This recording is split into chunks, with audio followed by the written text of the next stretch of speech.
BTech धारक engineer छात्रों के भर्ती में जूनियर इंजीनियर पदों पर एलिजिबल न होने के कारण लखनऊ निर्माण भवन में धरना प्रदर्शन किया।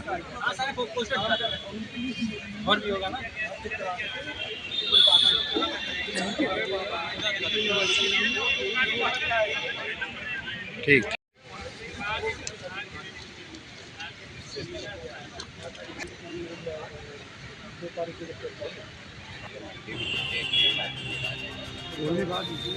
कलर लगा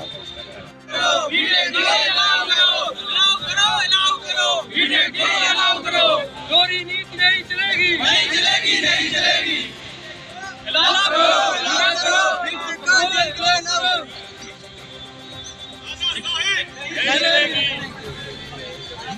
मेरा नाम है शुभम चंद्र त्रिपाठी। आज किन मांगों को लेकर आपने यहाँ पर? जी देखिए, उत्तर प्रदेश में एक जूनियर इंजीनियर की भर्ती होती है, ठीक है, अवर अभियंता की।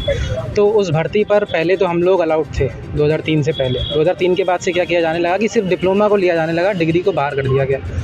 तो 2003 के बाद से जितनी भी भर्तियाँ हुई हैं सब में हम लोग अभी तक हमें नहीं शामिल किया जा रहा है। अभी फिर से 2800 कुछ पदों की भर्ती आई है, तो उसमें हम लोग ये मांग कर रहे हैं कि हमें इस बार अलाउ कर दिया जाए डिग्री धारकों को। भर्ती आई उसमें क्या नोटिफिकेशन जारी हुआ है? नोटिफिकेशन में तो हर जगह, चाहे सेंट्रल की वैकेंसी हो, चाहे कि आपका एसएससी जेई हो जो सेंट्रल गवर्नमेंट कराती है, चाहे स्टेट के अदर जेईज हो, सब में ये लिखा रहता है कि diploma in civil, diploma in mechanical, ठीक है।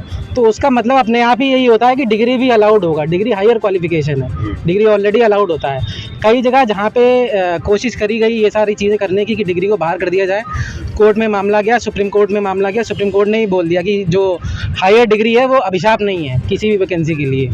तो हम इसी मांग को लेकर आए हैं कि हमें कोर्ट तक ना जाना पड़े और सरकार ही हमारी मांगों को सुन ले, क्योंकि कोर्ट में कई बार लंबा टाइम भी लग जाता है। तो सरकार हमारी मांगों को सुने। उच्च योग्यता रखते हैं हम लोग, और ये जनहित में भी ये बात है, क्योंकि जितने भी स्ट्रक्चर बनते हैं, सिविल रोड बनती है, जितने भी भवन बनते हैं, सब इंजीनियर्स ही बनाते हैं। तो जो लोग काबिल हैं, जो लोग ज़्यादा काबिल है, सबको कम से कम कम्पीट करने का, हम किसी को बाहर करने की मांग नहीं कर रहे हैं। हम ये कह रहे हैं कि डिग्री धारकों को भी मौका मिले और जो भी प्रतिस्पर्धा हो, एग्ज़ाम हो, उसमें हमें भी बैठने दिया जाए।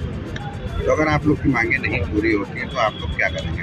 जी, मांगे नहीं पूरी होती तो इसी तरीके से धरना देंगे, किसी को भी वोट नहीं करेंगे। जो भी रूलिंग पार्टी है, चाहे अपोजिशन पार्टी है, कहीं भी वोट नहीं करेंगे हम लोग। और इसी तरीके से फिर अगर इसी तरीके से चलता रहा तो उच्च शिक्षा का क्या होगा, आप लोग भी ये सोचिए। जनता को भी ये सोचना चाहिए कि हम जिस सड़क पे चल रहे हैं, जिस भवन में हम जाते हैं, वो जो लोग बनाए वो कॉम्पिटेंट लोग हों, ठीक है। किसी को बाहर ना किया जाए कि सिर्फ डिप्लोमाधारी बना रहे, डिग्रीधारी जो उच्च योग्यता रखते हैं उनको बाहर कर दिया गया उससे। यहाँ पे धरना दे रहे हैं निर्माण भवन के ठीक सामने, तो क्या अंदर से कोई उच्च अधिकारी आपसे किसी की वार्ता हुई? जी, वार्ता हुई है, उन्होंने आश्वासन दिया है, लेकिन आश्वासन पहले भी दिया जाता रहा है, आश्वासन से कुछ होता नहीं है। हम लोग कई समय से कभी ट्विटर पे करते हैं, कभी मेल कैंपेन करते हैं, हर मिनिस्टर के पीआरओ को, सेक्रेटरी को, सारे सचिवालय में हर जगह हम लोग मेल करते हैं, ट्विटर कैंपेन करते हैं, सबको ट्रैक करते हैं। जितने भी मिनिस्टर्स हैं, अपोजिशन के मिनिस्टर हैं, सबको ट्रैक करते हैं हम लोग, अपोजिशन के जो भी लीडर्स हैं। तो हमारे चैनल के माध्यम से सरकार से क्या मांग करना चाहते हैं? सरकार से हम ये मांग करना चाहते हैं कि हम लोग कोई अलग से कोई फेवर नहीं मांग रहे हैं। हम लोग सिर्फ इतना कह रहे हैं कि जैसे हम पहले अलाउड थे वैसे हमें फिर से अलाउ किया जाए। ये जो षड्यंत्र हो रहा है बीटेक धारकों के साथ, जो उच्च योग्यता रखते हैं उनके साथ, ये दूर किया जाए, इसे हटाया जाए। नहीं तो फिर आगे बीटेक करने वाले लोग रहेंगे नहीं, और ये बीटेक करने वालों के साथ नहीं, उनके परिवार के साथ और जनता के साथ भी ये धोखा है। जो कि जनता कॉम्पिटेंट लोगों के बनाए हुए भवन और रोडों पर चलनी चाहिए, तो उनके साथ भी ये धोखा है एक तरीके से। ठीक, उनकी जान के साथ खिलवाड़ है। ठीक।